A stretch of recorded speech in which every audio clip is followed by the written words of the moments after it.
আমাৰ মূল লক্ষ্য হৈছে কোভিড-19 সংক্ৰমণ প্ৰতিৰোধ কৰা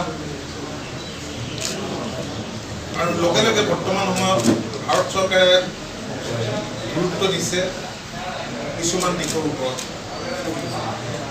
বিশেষকৈ এগ্ৰিকালচাৰ আৰু এলাইড ছেক্টৰটো যথেষ্টখিনি সকাহ দিছে। কাৰণ এই সময়টো খেতি কৰাৰ সময় আৰু আমাৰ ৰাজ্যখনৰ গৰিষ্ঠ সংখ্যক ৰাইজে কৃষক।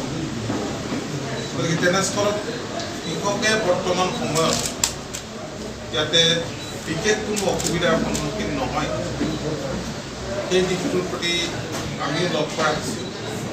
কাৰণ 20 এপ্ৰিল মানৰ পৰা খেতিয়ক পথাৰত নামিব লাগিব, শালি খেতিত নামিব লাগিব আৰু যোৱা সময়ছোৱাত আমাৰ ৰাজ্যখনত যথেষ্টখিনি শাক পাচলিৰ উৎপাদন হৈছে। বিশেষকৈ নামনি অসমৰ জিলাবিলাকত অধিক শাক পাচলি কৰে। উজনি অসমত সিমান নহয়, উজনি অসমত ধানটো হয়।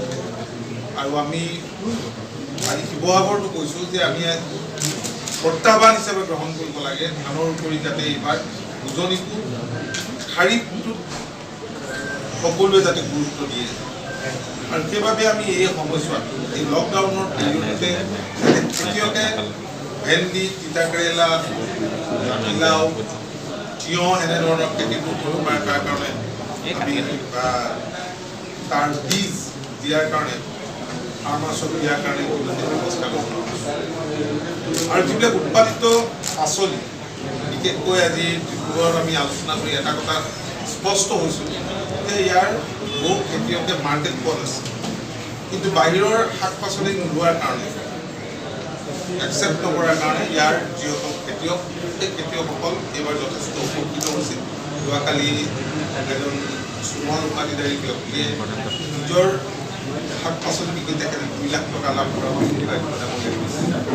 গতিকে ইয়াত পৰ্যাপ্ত পৰিমাণৰ শাক পাচলি এতিয়ালৈকে আছে। এতিয়া আৰু আমি যিবিলাক বীজ দিবলৈ লৈছোঁ এয়া বহুত দীঘলীয়া নহয়, প্ৰায় 1.5 মাহমানৰ ভিতৰতে তাৰ পৰা উৎপাদন হ'ব। আমি চেষ্টা কৰিছোঁ ৰাজ্যখনৰ বাহিৰলৈ ইয়াত উৎপাদিত শাক পাচলি আমি প্ৰেৰণ কৰিব পাৰোঁ নেকি। কাৰণ উত্তৰ পূৰ্বাঞ্চলৰ বাবে ইতিমধ্যেই NF ৰেলৱে 19খন ট্ৰেইনৰ ব্যৱস্থা কৰি দিছে যাতে খাদ্য ইয়ালৈ সৰবৰাহ কৰিব পাৰি আৰু পঠিয়াব পাৰি। আৰু আমি দিল্লীৰ এক ব্যৱসায়িক প্ৰতিষ্ঠানৰ লগত কথা বতৰা হৈছোঁ আৰু তেওঁলোকক ইতিমধ্যেই ফল দিয়াৰ ফল, তেনেধৰণে জলকীয়া আৰু কিছু আছে সেইখিনি দিয়াৰ কাৰণে ইতিমধ্যে কথা দিয়া হৈছে। আপোনালোকে এতিয়া এইবাৰ ইয়াত যথেষ্টখিনি প্ৰডাকশ্যন বাঢ়িছে। আমাৰ ৰাজ্যত যিমান প্ৰডাকশ্যন হয়, আমাৰ জনসাধাৰণক খাবলৈ ইমান শাক পাচলিৰ প্ৰয়োজন নাই। উত্তৰ পূৰ্বাঞ্চললৈকে আমাৰ 125 কোটি টকা মানৰ শাক পাচলি প্ৰত্যেক বছৰে যায়। এতিয়া সেই মাৰ্কেটখন আমাৰ হাতত নাই। DDCৰ অধ্যক্ষতাত এখন কমিটি হৈছে। সেই কমিটিখনে প্ৰত্যেক জিলাতে এতিয়া সঠিকভাৱে যাতে এই মাৰ্কেটিংটো হয়, ডিষ্ট্ৰিবিউশ্যন হয়, এই দিশটোৰ ওপৰত চকু ৰাখিছে। আমি ট্ৰেক্টৰ আমি দিয়াৰ যিটো আমাৰ আঁচনি আছিল, সেই আঁচনিখিনি কণ্টিনিউ হ'ব, কোনো আনুষ্ঠানিকভাৱে নহয়।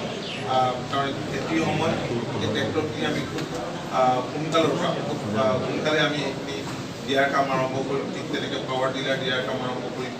আৰু খেতিৰ বাবে লগা যিখিনি আছে যাৱতীয় এইখিনি তেল, আজি ইডি খেতিৰ কাৰণে, গৰু খেতিৰ কাৰণে ডিজেলৰ প্ৰয়োজন হয়, সেইখিনি সকলোখিনি দিশ জিলা প্ৰশাসনে চোৱা আছে। আৰু মাননীয় সমীপন চৌধুৰী ডাঙৰীয়াও স্পষ্টভাৱে কৈছে, কাৰণ ব্যৱসায়ীসকলৰ ওপৰত দাম বঢ়া বা কমা বহু পৰিমাণে নিৰ্ভৰ কৰে। অৱশ্যে ব্যৱসায়ীসকলে এটা কথা কৈছে যে বস্তুৰ উৎপত্তিৰ দাম হৈছে। এতিয়া মচুৰ দাইল যিটো চ'ৰ্চৰ দাম পাইছে, কিন্তু এই কথাখিনি আপোনালোকৰ জৰিয়তেহে ৰাইজে জানিব, নহ'লে ভাবিব যে এইটো মানে এটা আৰ্টিফিচিয়েল ক্ৰাইচিছ দেখুৱাই পেলাই বস্তুৰ দাম বঢ়া হৈছে। গতিকে বহুত ঠাইত এতিয়া চ'ৰ্চত বস্তুৰ দাম কিন্তু বাঢ়িছে।